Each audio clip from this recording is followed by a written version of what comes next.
படிக்கும் ஆசையில அடுத்த எபிசோட் எத பத்தி பார்க்க போறோம்னா, மனோஜ் அவர் கடையில திங்ஸ் எல்லாம் கம்மியா இருக்குன்னு நெனைக்கிறாரு. அதிகமா இருந்தா தான் இன்னும் அதிகமா கஸ்டமர் வருவாங்க அப்படின்னு நெனைச்சுட்டு, ரோகிணிய கூப்பிட்டு, "ரோகிணி நம்ம கடையில ஸ்டாக் ரொம்ப கம்மியா இருக்கு. இன்னும் கொஞ்சம் அதிகமா ஏத்துனா நல்லா இருக்கும்லன்றாங்க." "ஆமாங்க. அப்பதான் பார்வையாளர்களும் பார்க்க இதுவா இருக்கும். நமக்கும் சேல் அதிகமாகும்." அப்படின்னு அவங்களும் பிளான் தராங்க. அதனால சரி ஓகே. நம்ம இருக்க காசெல்லாம் எடுத்துட்டு போய் டீலருக்கு பிரிச்சு குடுத்துட்டு, நம்ம இன்னும் ஸ்டாக் இறக்குவோம் அப்படின்றாங்க. ரோகிணி, "இல்ல, இல்ல வேணாங்க. ஏன் நம்ப குடுக்கணும் அது? இன்னும் கொஞ்சம் ஆகட்டும் சேல். அதுக்கப்புறம் பார்த்துக்கலாம் அப்படின்றாங்க. இல்ல ரோகிணி, கடையில கொஞ்சம் காலியா இருக்க இடம். அந்த இடத்துலலாம் சில திங்ஸ் புதுசா போடுவோம். அப்பதான் இன்னும் கஸ்டமர் வருவாங்க அப்படின்றாரு. ரோகிணிக்கு என்ன பண்றதுன்னே தெரியல. சரி நீ போய் லாக்கர்ல இருந்து ரூ. 10,00,000 இருக்கு. போய் எடுத்துட்டு வா அப்படின்றாங்க.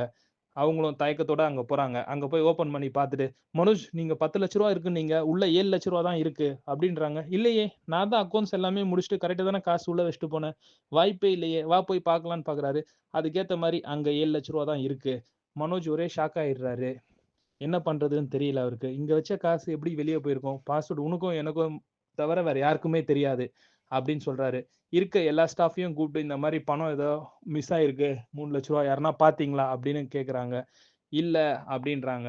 சரி என்ன பண்றதுன்னு தெரியல. நம்ம போலீஸ் கம்ப்ளைண்ட் குடுத்துடலாமான்னும்போது, வேண்டாங்க. நம்ம கடைக்கு போலீஸ்லாம் வந்துட்டு போனா அப்புறம் கஸ்டமர் ஏதாவது தப்பா நினைப்பாங்க. அதனால நம்ம போலீஸ் கம்ப்ளைண்ட் குடுக்க வேணாம்னு சொல்லி அவங்க சமாளிச்சிடுறாங்க.